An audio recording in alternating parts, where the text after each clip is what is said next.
আমি অনেক বছর ধরেই ভিডিও বানাই, অনেক ভিডিও আমি আপলোডও করি।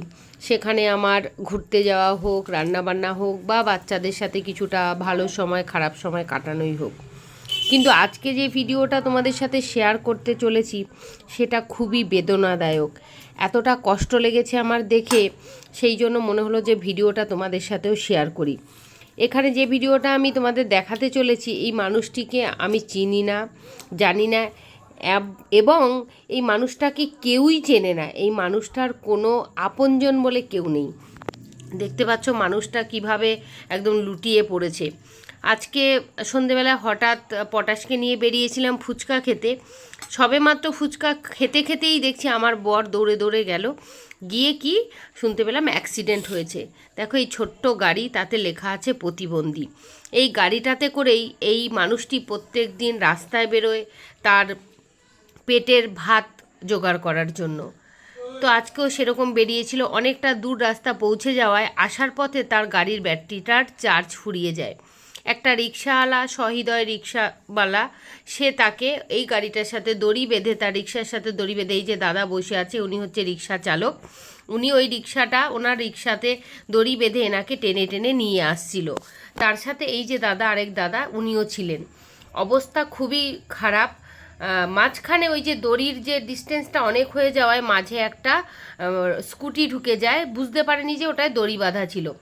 তৎক্ষণাৎ এই ছোট্ট যে প্রতিবন্ধী ভাইয়ের যে গাড়িটা সেটা উল্টে যায় এবং মাথাটা নিচে পড়ে, তার উপর গাড়িটা পড়ে, মাথাটা ফেটে ওখানে একটা বড় পাথর ঢুকে যায়। আমি দৌড়ে দৌড়ে ফুচকালার থেকে জল এনে মাথাটাকে ঠিক করে পাথরটা বের করে অনেকক্ষণ ধরে বসে থাকি, কেউ ওনাকে চিনতে পারে না। তারপরে একটা ওনার ব্যাগ থেকে দেখলাম কিছু টাকা পয়সা আর ফোন। দেখো উনি এত শরীর খারাপ, কত কষ্টের পরিশ্রমের টাকা, যে উনি বারবার ব্যাগটা দেখছে টাকা আছে কিনা। উনি কথা বলতে পারছে না, কোনো আপনজন নেই, কেউ নেই। হঠাৎ করে ওনার ফোন দেখলাম রয়েছে, একটা ছোট্ট ফোন, 3-4টে নাম্বার, সেখানে ফোন করতে থাকি। কেউ বলে চিনি, কেউ বলে চিনি না, কে আমরা জানি না। তারপরে আরেকটা নাম্বারে যখন ফোন করি তখন একজন বলল, কোথায় মাস্টারদা? তখন আমি বললাম, দাদা আপনি কে হন আমি জানি না, ওনার এরকম অ্যাক্সিডেন্ট হয়েছে। এই যে দেখো এক প্রতিবন্ধী ভাই, এই দাদাকেই ফোনটা করেছিলাম। এনারা থাকেই প্রতিবন্ধী স্কুলে, প্রত্যেকেই প্রতিবন্ধী। উনিও দেখো দুটো পা, ওনার একটা পা একদমই অকেজো, আরেকটা পা নেই, এইভাবে খুঁড়িয়ে খুঁড়িয়ে এসেছে একদম হাঁপিয়ে। মাস্টারদা কী হয়েছে কী হয়েছে, কিন্তু মাস্টারদা সেই সময় কথা বলার পরিস্থিতিতে নেই।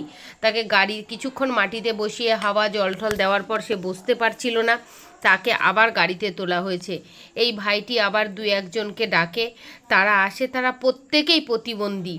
মানে আমি ভিডিওটা এই কারণেই করলাম, এই মানুষটার আপনজন বলে কেউ নেই। এই যে হলুদ গেঞ্জি পরা ভাইটি, এ কিন্তু খুব সুন্দর কথা বলে, কিন্তু এই ভাইটি চোখে দেখতে পায় না। এই যে দাদা, এই যে দাঁড়িয়ে আছে সাদা গেঞ্জি পরা, লাল প্যান্ট, উনিও কিন্তু কথা বলতে পারে, চোখে দেখতে পায় না।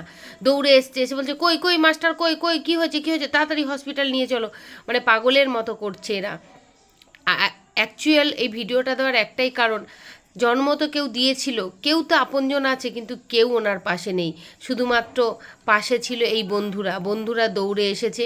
কেউ চোখে দেখে না, কেউ কথা বলতে পারে না, কেউ দেখো এরকম অবস্থা, হাঁটতে পারে না। তারা, আমরা একটা অটো জোগাড় করে দিই, পাড়ার ছেলেপেলেরা ডেকে ওনাকে এইভাবে অটোতে নিয়ে হসপিটালের দিকে রওনা হয়। আর ওনার যে গাড়িটা, ছোট ভাইয়ের যে গাড়িটা, সেটাকে একজন ঠেলে ওনার যে গন্তব্য, যেখানে প্রতিবন্ধীরা সব থাকে, আমার জানা ছিল না যে ওখানে একটা প্রতিবন্ধী স্কুল আছে, তো আমার বাড়ির কাছেই। তারপরে এনাকে নিয়ে হসপিটালে যায়, কিন্তু উনি একটা কথাই বারবার ইশারায় বলছে, ওনার পয়সার ব্যাগ আছে, সেটা কোথায়, ফোন কোথায়। যাই হোক, ব্যাগ থেকে কয়েকটা টাকা, 10-15টা টাকা পড়ে গেছিলো। এই যে ব্যাগ দুটো দেখো। আমি দেখলাম যে ফোনের লাইট জ্বালাতে, খুবই অন্ধকার রাস্তা, লাইট ফাইট ছিল না, টাকাটা কুড়িয়ে দিলাম। আমি বললাম, ভাই তোমার টাকা কেউ নেবে না, তুমি নিশ্চিন্তে যাও, ভালো হও, সুস্থ হও, আমি পারলে তোমার সাথে গিয়ে একদিন দেখা করে আসব। আমার আগে জানা ছিল না যে আমার বাড়ির কাছে দেখো 3জনই প্রতিবন্ধী, চোখে দেখেন না, হলুদ গেঞ্জি পরা।